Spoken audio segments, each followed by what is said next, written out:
Have you ever wondered why some things aren't available for Prime 2-day shipping through Amazon? Well, myself, I never really questioned it. I was always far too busy working to worry too much about such trivial things. If it said 2-day shipping wasn't available, well, I just ticked the next box down and got the item in 5 or 7 days. No problem. You see, I didn't think about it, but my wife sure did. For the last couple of years, she's been harping over items that she couldn't get with her Prime subscription. I usually just sat there, nodded my head and say, "Yes, dear, that is annoying." Hell, we have plenty of money. You see, I bring home a cool 6 figures a year at my job, so why bother worrying about 2-day shipping? It was pointless to me. My wife, however, was not pointless. She had more points than a porcupine has quills. And every man has a breaking point. We can only take so much griping and bitching and moaning about meaningless things. So late last summer, I reached that breaking point with my wife. She was going on about how she couldn't get silly Putty shipped with that stupid subscription. Really? How much would it cost to regularly ship silly Putty, I wondered. When I put the question to her, well, she got pissed. I mean, ranting and raving about how every company in the world was trying to stick it to the little guy, needling them for every penny they could get. That little tirade turned into an hour-long lecture, and at the end, well, I smiled and hugged her.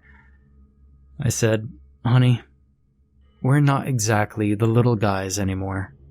Stop worrying so much before you give us both ulcers." She reminded me that we weren't exactly the big guys either. We were somewhere in between. And you know what? She was right.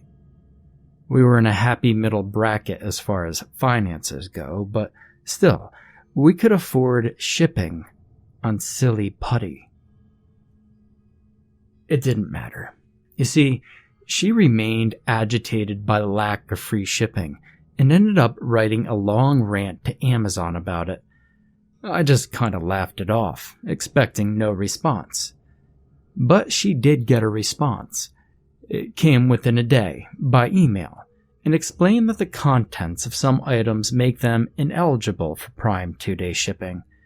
They offered their apologies for the inconvenience, and then offered to ship her a case of the knockoff brand, Silly Putty. All she had to do was click the link, and they would ship it to the address on her account. Now, I thought that was very generous of them. A case in lieu of 5 single packages was, in my opinion, more than generous. Her rant had apparently hit a nerve with Amazon. They don't like bad reviews. Maybe that was their way of soothing Teresa and ensuring that they would get a good review from her. Not my wife, though. Oh, no. She didn't want the generic brand of silly Putty for our kids to make messes all over the house with. No, there wouldn't be any generic silly Putty stuck in our daughter's hair to fight with and end up cutting out. Nope. She demanded the brand name.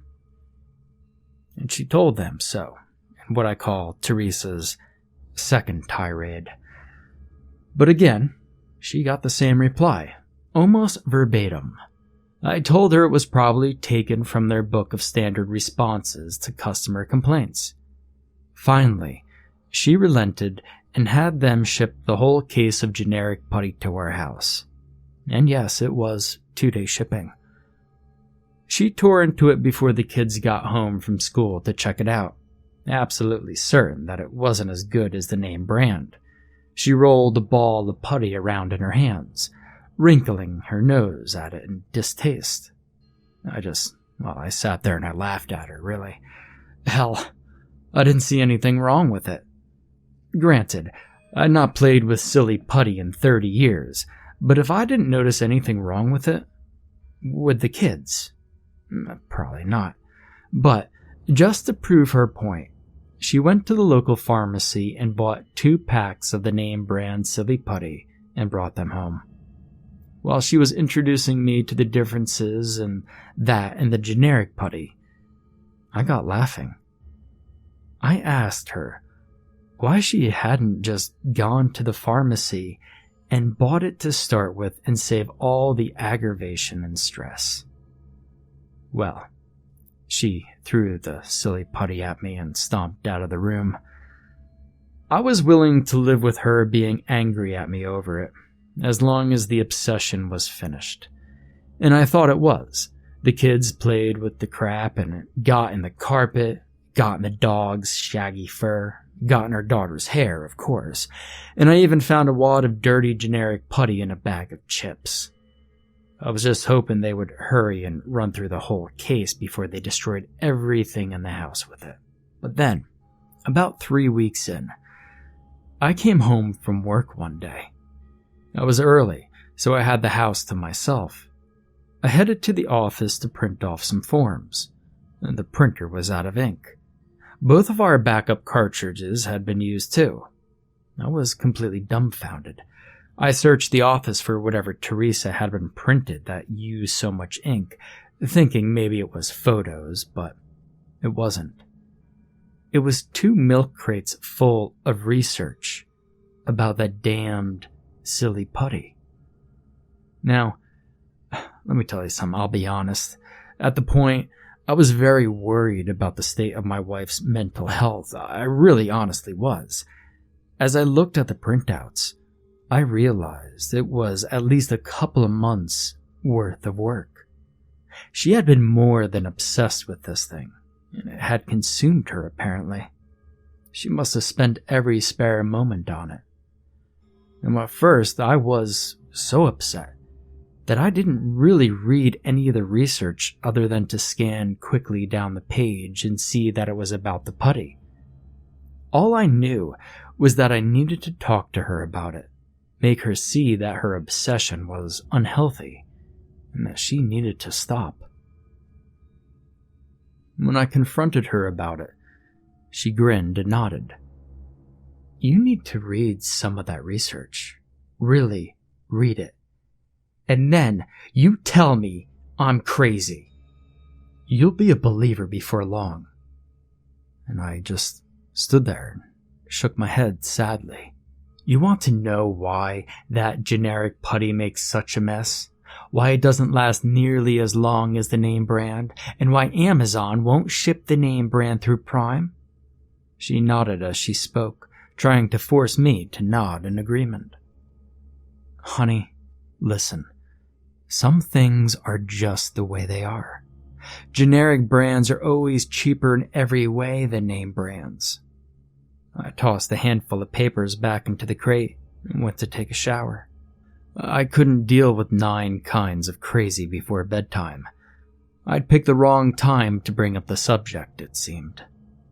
Long story short, she finally got me to promise to read only the papers she had fished out and laid on my bedside table. There weren't many, maybe a dozen. She said if I wasn't intrigued after reading them, she would toss the others into a fire and drop the whole thing. So, obviously, I agreed, thinking there could be nothing in those pages to pique my interest, let alone intrigue me about Putty. But I was wrong. Oh, I was so very wrong. She knew what would get my chemical engineer's brain working in overdrive, and that's exactly the reports she put in that packet for me to read. The process for making Silly Putty was written out in great detail. I had no idea it was such a complicated process until then. The list of ingredients wasn't overly long, but one item was written as XXX. And that was strange.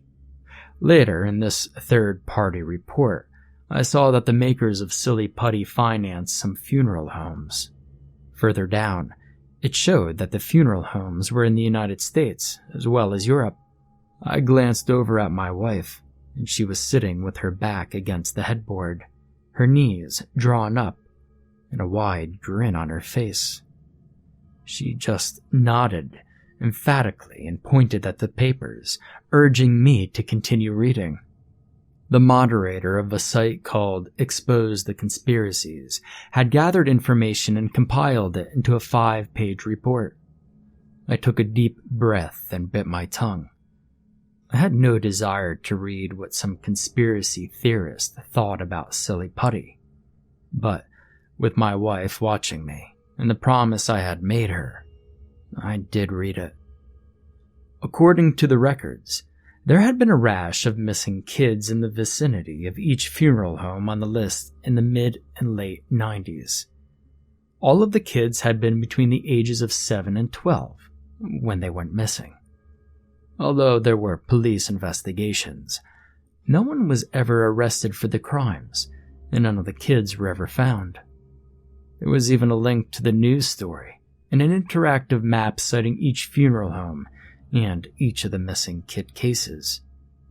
I had no intention of going online to fall into some rabbit hole created by this man, who, to be honest, was probably a lunatic. I told Teresa what I was reading had nothing at all to do with silly Putty. She pointed out that I still had 2 pages left to read. Feeling a headache blossoming behind my right eye, I sighed heavily and started reading. Mr. Lunatic had postulated that the mysterious ingredient XXX in silly Putty was human skin. Well, I read that and I burst out laughing. That was preposterous. The most ridiculous thing I'd ever heard, and I told Teresa that as I tossed all the papers back to the bedside table. Still laughing, I shut off the light and crawled into bed. I cuddled up to her and settled for sleep. A few moments passed, and then she whispered, "You didn't read the last page, did you?" "No, Teresa, and I don't plan on it. You see, the stuff in those papers will cause your IQ to disintegrate if you let it. Honey, it's bullshit. Please, just forget about it." Well, the next morning, Teresa handed me that last page, demanding that I read it while drinking my coffee. And so, rolling my eyes and really tired of the nonsense, I snatched the paper away from her and read it over quickly. In the last 10 years, 15 of the funeral homes on that original list had been in trouble with the law and shut down, only to open under new owners, which were also listed as being financed by the owners of silly Putty. The funeral homes had all been in trouble for the same thing: skinning humans prior to cremation. No one could find out what they had been doing with the skin. There was no trace of it anywhere. So, the offenders were all charged with desecrating corpses and sentenced appropriately. Apparently, just in the last couple of years, while remodeling or restructuring older funeral homes in the U.S., workers have been finding remains hidden in walls, attics, crawl spaces, and under floorboards. Children's remains. They had all been skinned. I stopped reading when I got to the list of names for these funeral homes. It was coincidence, and there was a lot of sick people out there in the world. I tossed the paper into the toilet and put my cup of coffee down hard enough to slosh it onto the paper as I stood. I told Teresa to get a grip and stop researching such horrible things. I was completely disgusted. Her response was to smirk and say, "Morbid? Yeah, but now you're thinking about it. You will have to know the truth. You'll have to find out, won't you? Do your own research. Remember what Amazon told me about some items had ingredients that didn't allow them to be shipped through Prime?" She pointed to the paper on the table. "It's there. Human skin is this ingredient XXX. That's what makes brand name Silly Putty so resilient, less messy, and more pliable than that generic stuff. She was right. The more I thought about the macabre information, the more I wanted to research it. I was inclined at first to blame her for my interest, that somehow her madness had worn off on me. And who knows, maybe insanity is contagious. To a degree. Now, in the present, it doesn't matter. What's done is done and there's no changing it. I started investigating the claims and found that Mr. Lunatic might not have been such a lunatic after all. His sources were all credible. He had made up nothing. I even took a week off from work and traveled to some of the funeral homes on the list. I didn't know what I was hoping to find that the police hadn't already found. Maybe it was just a morbid need to be where such atrocities had taken place. But after a couple more months, I went back to the website, exposed the conspiracies, and found that it had been taken down. Then I searched out the sites containing other information I had.